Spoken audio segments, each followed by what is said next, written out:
I'm sure at the end of the day, why could you make it 1 week, Steve? So that we get to learn. At the end of the day, we will come up with something about OpenMRS. So I just want to hand over to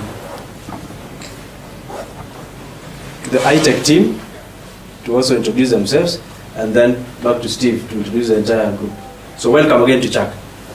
Basically, in Kenya, iTech does health system strengthening relating to training and also informatics. And iTech is the CDC partner that is currently rolling out OpenMRS in public health facilities. So we have a scope of work to implement OpenMRS in 315 facilities.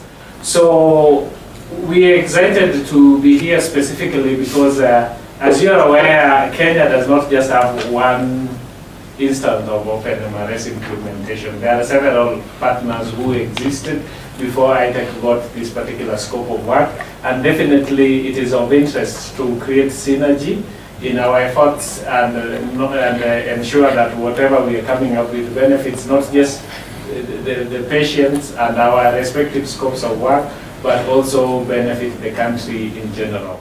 If you're like me, you go to conferences because of coffee breaks and chai breaks, and that's really where the most important stuff happens. So making this as much like a long coffee break as possible so that we are just discussing and what can happen. Software is only nice as a tool as it benefits people at the ground. And people in Kenya, people beyond Kenya, there are many people that benefit from OpenMRS solutions. This morning's early meeting at Kijabi was an audit, the neurosurgical audit, and a child came in who was diagnosed with rickets, which is very common up through central province. And kid turned out to have a brain tumor and did very poorly. But it raised the issue, many issues, but even just documenting rickets and how common it is, how much it presents, how much does it cost to take care of it, or these brain tumors, how much does it cost, what are their outcomes to take care of them. Should we have done the surgery in the first place? Was the child not going to, what, did we just put a huge financial burden on this family or on the government or on somebody? These are all questions that get asked every day in many places. And at Kijabi this morning, we could not say, this is how many cases of rickets have come through, this is what the average presentation is like, this is the average cost. We do more brain tumor surgery probably than anybody there, and we can't even say how many of these particular cases did we have to come in and what's the cost. At CHAC today, and the Ministry of Health is really not much better, CHAC today cannot tell you whether 21 hospitals, how many surgeries did we do in 2012, because that data is not there. How much did it cost to do those surgeries?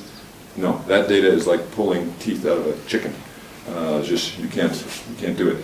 And those numbers can help us make much better decisions. The CHAC, our goal is obviously equipping the church facilities in Kenya, and CHAC is a member of the Church Health Association of Sub-Saharan Africa, and so there's probably about 1,000 facilities at the hospital level through Sub-Saharan Africa with tens of thousands of clinics.